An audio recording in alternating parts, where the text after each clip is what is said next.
Hello, so the first thing I'm going to show you is how to schedule small groups.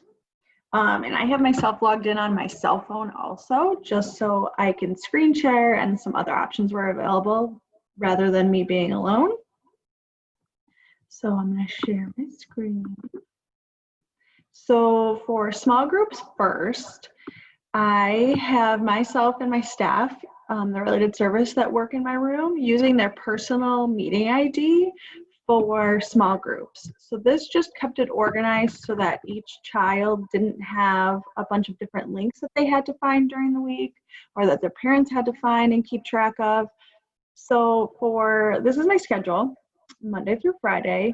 I have the related service at the top. That's who's going to be working in our room. For circle time and read aloud, those are going to be the same links. I just have them pasted in two different areas. And then for small groups, I have each student. So M is going to have a small group 8:50 to 9:10 every day. The related service and myself will just rotate through during the week. X will have a small group 9:10 to 9:30 every day. Same thing. And then their small group codes are the related service or myself personal meeting ID. So they'll be coming to us.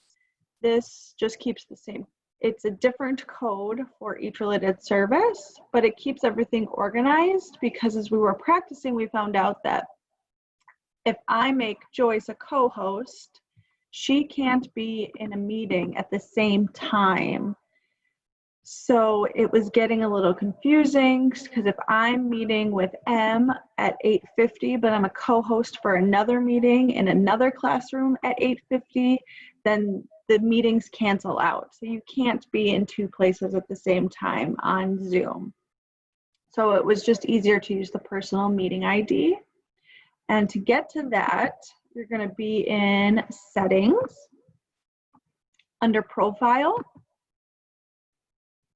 This is where you will have your personal meeting ID.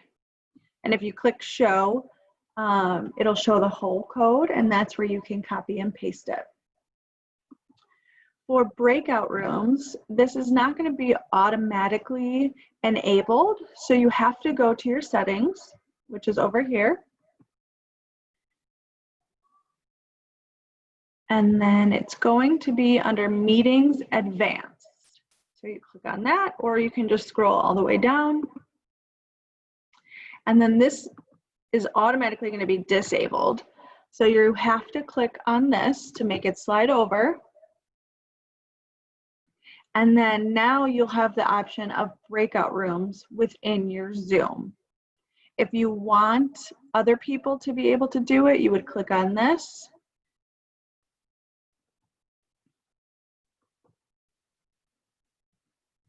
Now that gives you the option to put participants in breakout rooms. So let me show you how to do that. Okay, so for breakout rooms, only hosts and co-hosts will be able to see that option. You need more than one participant, so since it's just me and myself, I'm going to show you the Zoom video on how to do it.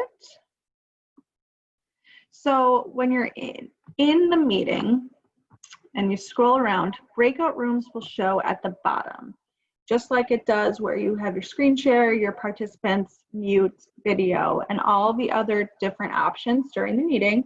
Breakout rooms will be an option, and you're going to click on that, and then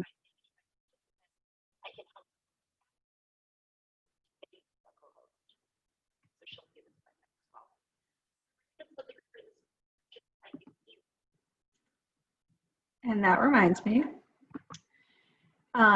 if you want participants to hear your computer when you're sharing the screen, when you go to share screen, the window's going to pop up and you have to click on the bottom left. Let me use my cell phone to show you.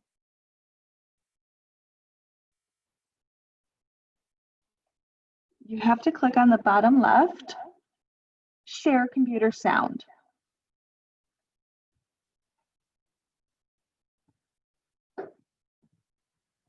And then once you do that, you can play a video, for instance. Click this button to get a pop-up window asking me how many rooms I'd like to assign out and how many participants per room. For this example, it's recommending, since there are 6 people, we can split it up into 2 rooms. I can do this automatically or manually. So if we click on the automatic button, it'll generate those breakout rooms for us. Certainly if there's anyone I want to swap out, maybe I want to move Michael to the other room, I can exchange him for a different participant. So that's how you do the breakout rooms. One other thing I wanted to show you is adding staff members as co-hosts. So they need to have an account in order to be a co-host. So what I'm using my TAs for is to record some read alouds for me, do some small groups. If you want them to be a host in a breakout room, they'll need to have an account, which means that they need a license. So you're going to have to talk to your administration to see how to go about that. If they don't have an account, what I've been doing is I'm the host of a meeting. I'll start a meeting, invite my 2 TAs, and then during the meeting, when you click on participants on the bottom, you can hover over their name when it pops up and click more and choose make host. So you can transfer the hosts to them even if they don't have an account. The problem that we've been finding with that is it's working for now, but then I can't be in a different meeting because they're under my meetings within Zoom. So we're working on getting them the host so that that's a non-issue, but that's how we've been working around it for now. Next thing I'm going to go over is sounds, enabling like a doorbell if you have a waiting room.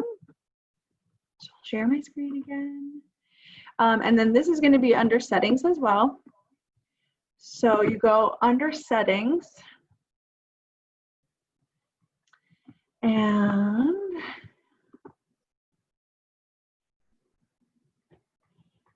I'm going to scroll down. So we have the waiting room option enabled. So we are able to choose that.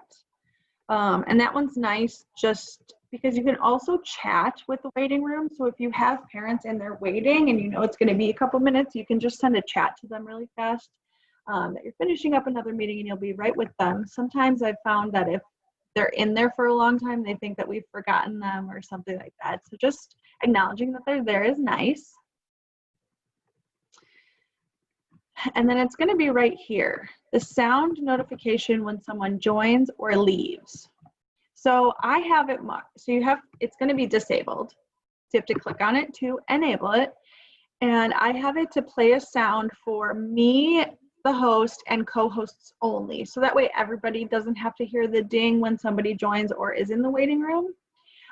So what it sounds like is if somebody's in the waiting room, it'll just be a little ding.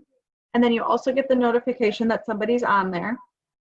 And then when you go over and they do, and you admit them and they enter, it'll ding again for you.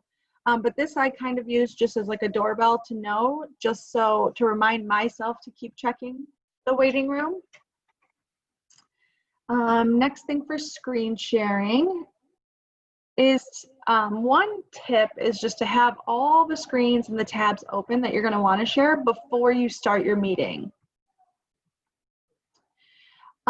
You can also share your computer sound. Like I said, when you go to share screen, the menu that pops up, you're going to get all of these different options. Choose the screen that you want to share. And on the bottom left, be sure to check share computer sound if that's what you want.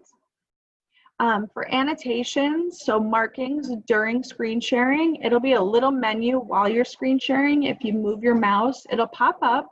And you can choose to draw if you need to circle something around. There's a little highlighter tool. The trick with that is just to delete the drawings before you move on. Otherwise, they will stay on the screen. And you are able to give your meeting participants access to take control of the screen.